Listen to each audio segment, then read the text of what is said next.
마태복음 18장의 말씀을 보고 있습니다.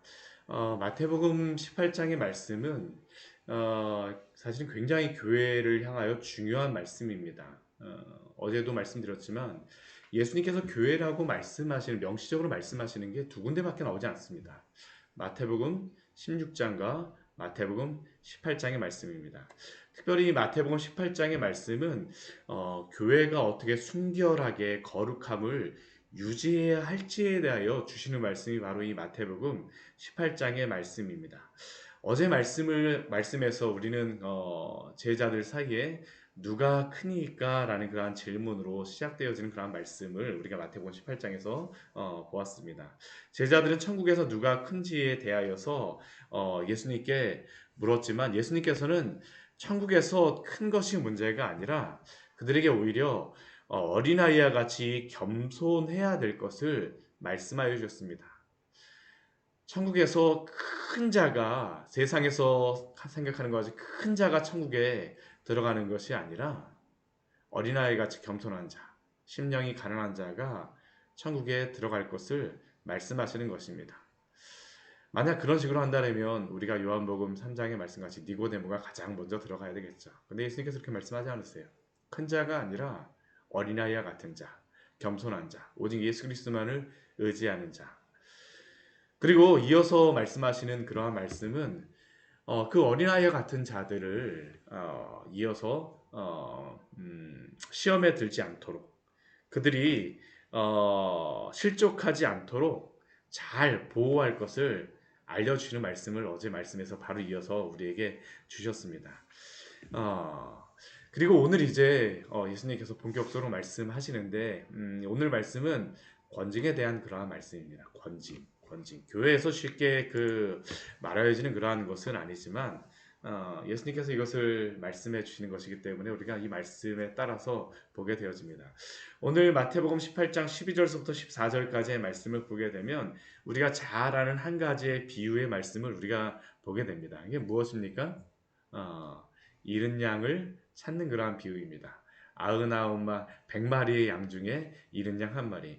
우리가 보통 이 말씀은 잃은 양 한 마리 찾는 그러한 비유의 말씀을 어디에서 많이 보고 기억하냐 하면 누가복음 15장에 나와 있는 그러한 말씀을 우리가 보통 기억하곤 합니다. 왜냐하면 누가복음 15장에는 세 가지의 잃어버린 것을 찾는 그러한 말씀이 나와 있어요. 첫 번째는 잃어버린 양, 두 번째는 잃어버린 동전 드라크마, 세 번째는 잃어버린 아들. 잃어버린 아들은 우리가 보통 탕자라고 이야기를 하죠. 탕자의 이야기인데 오늘 말씀은 그 잃어버린 양에 대한 비유의 말씀이 동일하게 나옵니다. 이 말씀의 내용이 무엇입니까? 우리가 잘 아는 그러한 내용입니다. 예수님께서 질문하시는 것으로 시작하죠. 어떠하냐 너희가 만일 어떤 사람이 양 100마리가 있는데 그 중에 하나가 길을 잃으면 그 99마리를 산에 두고 가서 길 잃은 양을 찾지 않겠느냐? 제가 실제로 다 이스라엘에 있을 때 이렇게 여행을 좀 다니고 있는데 길 잃은 그러한 양과 목자를 본 적이 있습니다.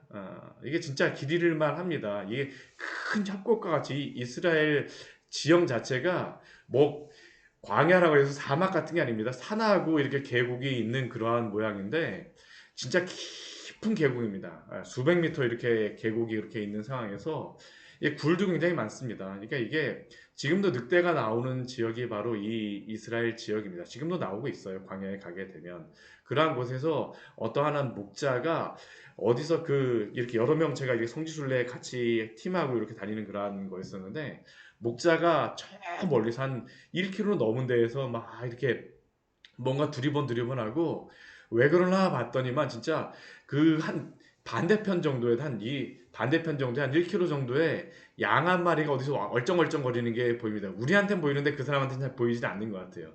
그래갖고 여기 양이 있다라고 뭐 얘기해줘도 그 사람이 잘 듣지를 못하더라고요. 그런데 저희가 가기도 힘든 그러한 지역이래 갖고 막 소리만 지르다가 왔던 그러한 기억이 있는데 실제로 잃어버린 양이 빈번하게 발생한다라는 것이죠. 근데 오늘 말씀을 보게 되면 잃은 양이 한 마리이고 정상적으로 다 모여있는 양은 99마리의 양이 있습니다. 우리 같으면 이러한 상황 가운데서 잃은 양 한 마리를 찾으러 가는 게 맞느냐라는 질문이 들게 됩니다. 왜냐하면 이 99마리의 양을 두고 간다라고 하는 것은 언제든지 또 길 잃은 양이 생길 수 있다라는 것. 늑대가 언제든지 나타날 수 있다라는 것을 의미하거든요. 근데 이 99마리 양을 내비두고 한 마리 양을 찾아서 가는 것이 맞냐? 근데 오늘 예수님께서는 뭐라고 말씀하시냐면 그 99마리를 산에 두고 기르는 양을 찾지 않겠느냐라고 질문하십니다. 당연히 그렇게 한다라는 것이죠. 이 잃은 양들이 거기에 대해서 원망하거나 불평할 필요가 없습니다. 왜 그럴까요? 이 잃어버린 양 한 마리를 찾는 그러한 99마리가 보게 되면 자신들도 어떻습니까? 언젠가 잃어버려졌을 때에 목자가 다시 와서 찾는다라는 것을 알게 되면 이 99마리의 양도 오히려 거기에서 더 큰 위안을 받게 되어지죠. 목자란 이래야 된다는 겁니다. 교회에서는 이렇게 행동해야 된다는 것. 이렇게 이런 기준으로 행해야 된다는 것이죠. 어제 말씀에서 분명히 실족하게 하지 말라라고 말씀하시는데 이 말씀을 통하여서 실족하게 하지 말라라고 우리에게 말씀하시는 것이에요. 그리고 그 잃어버린 양을 찾게 되면 더 기뻐한다라고 말씀하시는데 오늘 14절 말씀해 보게 되면 또 예수님께서 거기에 덧붙여서 하시는 말씀이 무엇입니까? 우리 같이 한번 읽어볼까요? 이와 같이 작은 자 중에 하나라도 잃는 것은 하늘에 계신 너희 아버지의 뜻이 아니니라.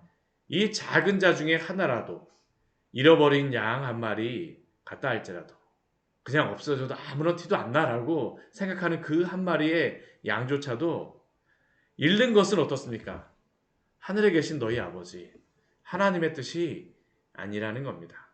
결코 한 영혼도 잃어버리면 안 된다라는 것이죠.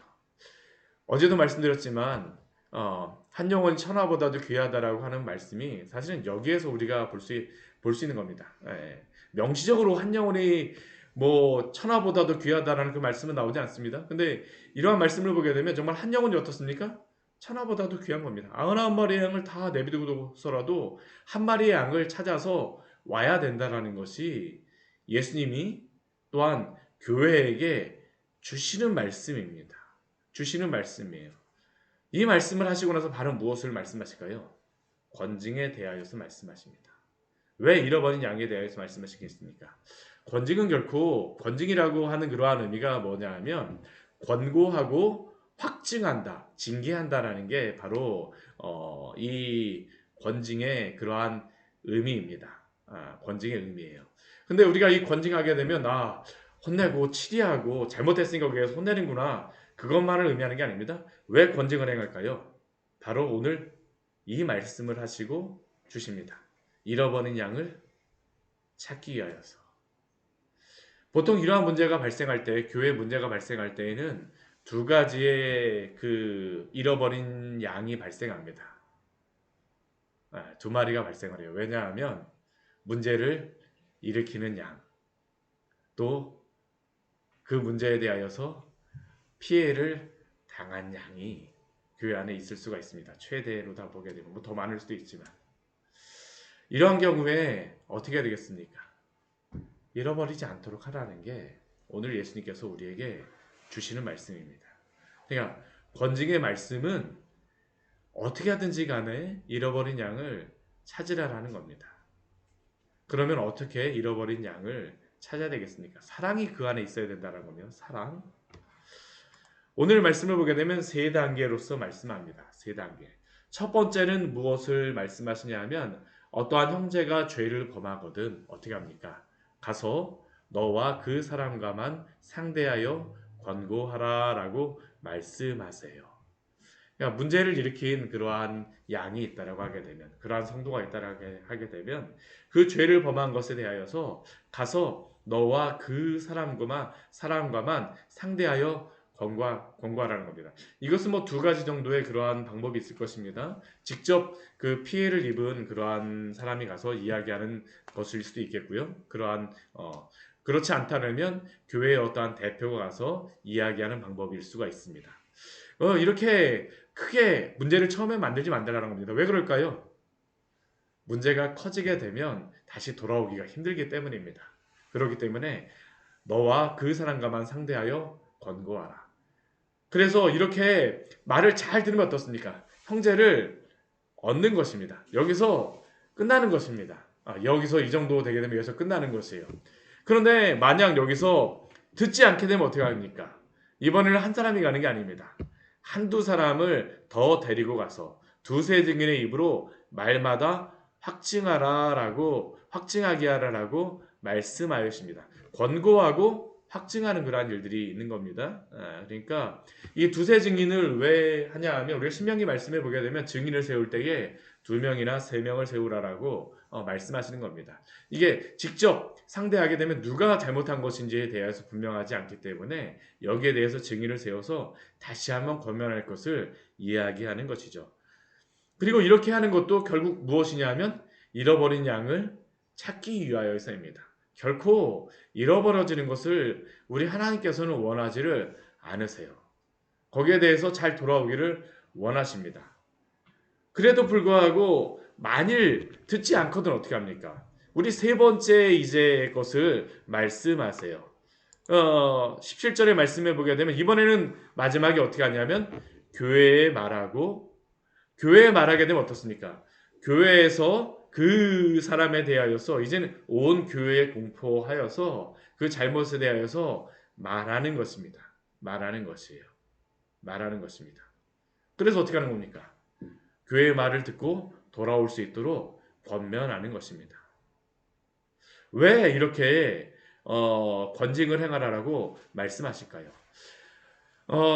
저희가 주일 오후 말씀에서 교회에 대해서 말씀을 지금 나누고 있는데, 제가 가장 거의 처음에 나누었던 것 중에 한 가지가 바로 교회는 무엇으로 이루어지는가라는 것으로 외적인 표지에 대해서 세 가지의 외적인 표지에 대해서 나누었었습니다. 첫 번째는 무엇이었습니까?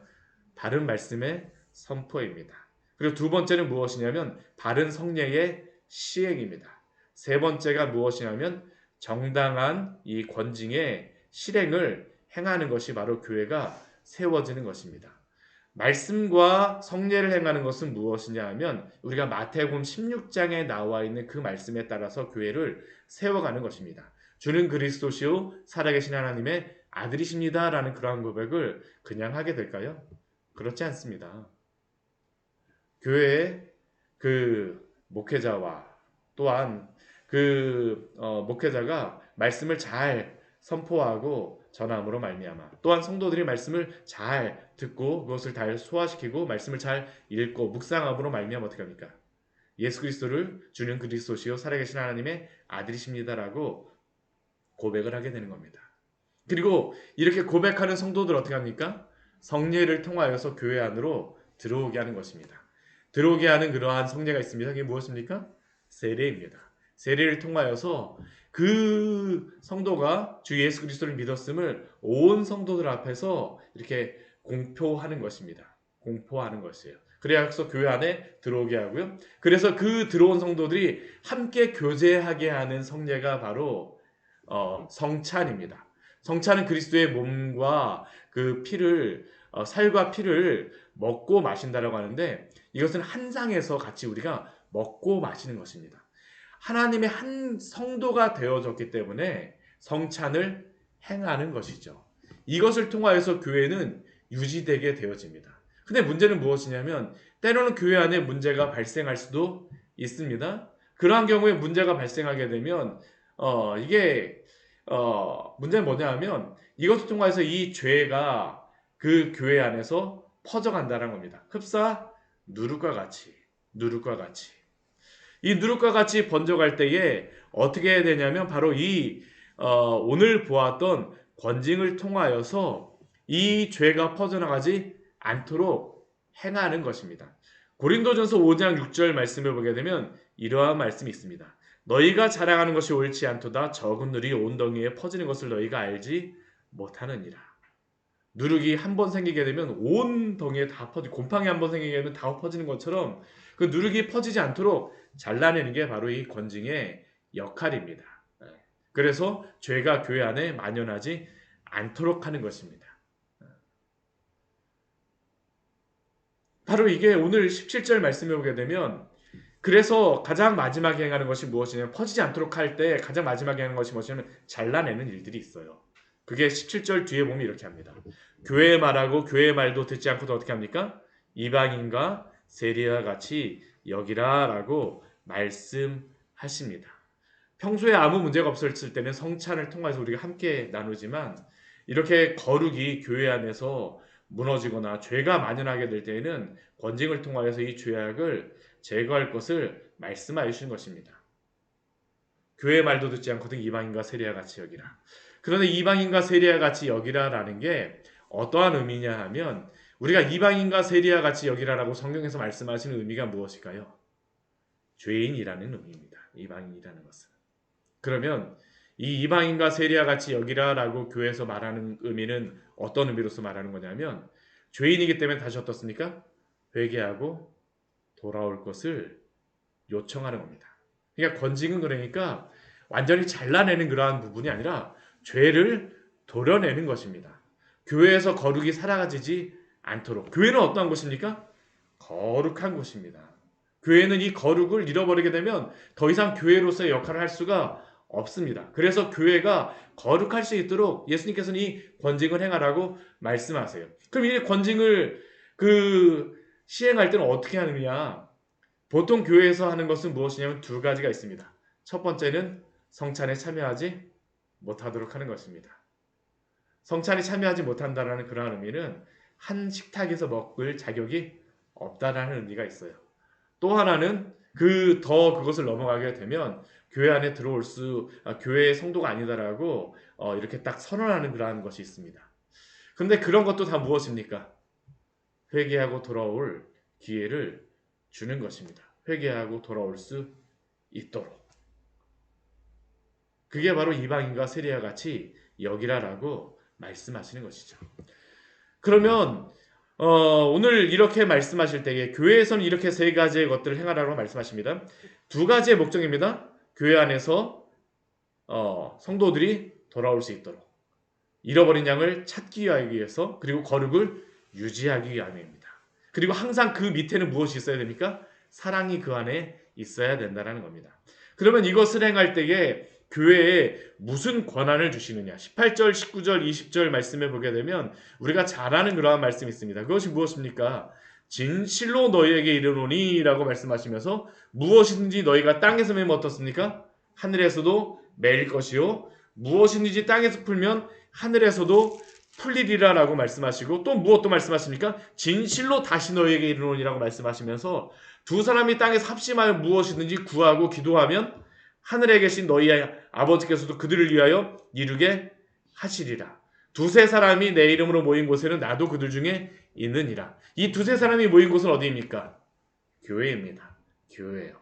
그런데 여기에 이 말씀을 주실 때 우리는 이 말씀을 기도회에서 이렇게 모여서 함께 기도하라고 말씀하시는구나 라고 우리가 보통 생각하는데 맞습니다. 기도할 때 우리가 이것을 주시는 그런 말씀이기도 하지만 기도회뿐만 아니라 더 중요한 이유가 있습니다. 이 말씀을 마태복음에서 두 번 나옵니다. 어디에서 나오냐면 바로 마태복음 16장하고 오늘 마태복음 18장의 말씀입니다. 교회에 대해서 말씀하시고 나서 이 말씀을 하세요. 이게 무엇입니까? 주는 그리스도시요 살아계신 하나님의 아들이십니다라고 고백하는 그 성도를 주의 교회의 성도로 받아들이게 되면 온 교회가 어떻게 합니까? 하늘에서도 너희가 땅에서 매면 하늘에서도 매고 무엇인 땅에서 풀면 하늘에서도 풀리리라는 것처럼 이 성도를 교회의 하나님의 백성으로 받아들이게 되면 하나님께서 그를 하나님의 백성인 것으로서 여겨주시겠다. 선언하시는 그 교회의 그러한 권한을 이렇게 주셨다라는 겁니다. 반대로 오늘 말씀에서는 무엇을 말씀하시는 걸까요? 권징을 앞에서 행하게 되면 그 권징에 대하여서 성찬에 참여하지 못하게 하고 탐울하는 그러한 것에 대해서 하게 되면 매면 어떻습니까? 땅에서 매면 하늘에서도 매이고 땅에서 풀면 하늘에서도 풀린다라는 것을 교회에게 주신 굉장한 권한이기도 합니다. 이것을 통해서 교회를 유지할 것을 말씀해 주십니다. 그리고 어떻습니까? 두세 사람이 내 이름으로 모인 곳에 나도 그들 중에 있다라고 말씀하세요. 우리가 중세 시대에는 이것을 가지고 그 중세의 교회가 잘못한 그러한 경우가 너무나도 많았습니다. 마녀 사냥을 행한다던가 잘못한 그러한 일들. 그러나 교회는 이것을 그러한 방법으로 쓰려고 하는 게 아닙니다. 오늘 말씀에서 무엇을 말씀하십니까? 잃어버린 양을 다시 회복하기 위하여서 죄를 회개하고 돌아올 수 있도록 잃어버린 양이 결코 생기지 않도록 그리고 거룩함을 유지하기 위하여서 사랑으로 번쟁을 행할 것을 우리에게 말씀하십니다. 이 말씀을 들은 우리는 어떻게 되겠습니까? 우리의 교회가 오늘도 거룩함을 유지할 수 있도록 우리는 기도해야 됩니다. 교회가 거룩을 잃어버리게 하면 어떡할까요? 세상에 그냥 밟혀버리게 됩니다. 우리가 그 마태복음 우리 5장에서 7장에서 5장 말씀에서 우리가 소금에 대해서 말씀하신 너희는 세상의 소금이라고 말씀하시잖아요. 소금이 그 맛을 잃으면 어떻게 된다라고 말씀하십니까? 땅에 버려져 밟힌다라고 말씀하시죠. 교회가 그 거룩함을 잃으면 그렇게 된다라는 것입니다. 그래서 오늘도 우리는 기도해야 됩니다. 주여, 주님의 교회가 거룩함을 잃지 않고 사랑의 공동체로 세워지게 하여 주시옵소서. 오늘도 이렇게 함께 기도하며 교회가 세워지기를 우리가 함께 합심으로 기도하기를 원합니다. 같이 기도하시겠습니다. 하나님 아버지, 오늘 말씀을 통하여서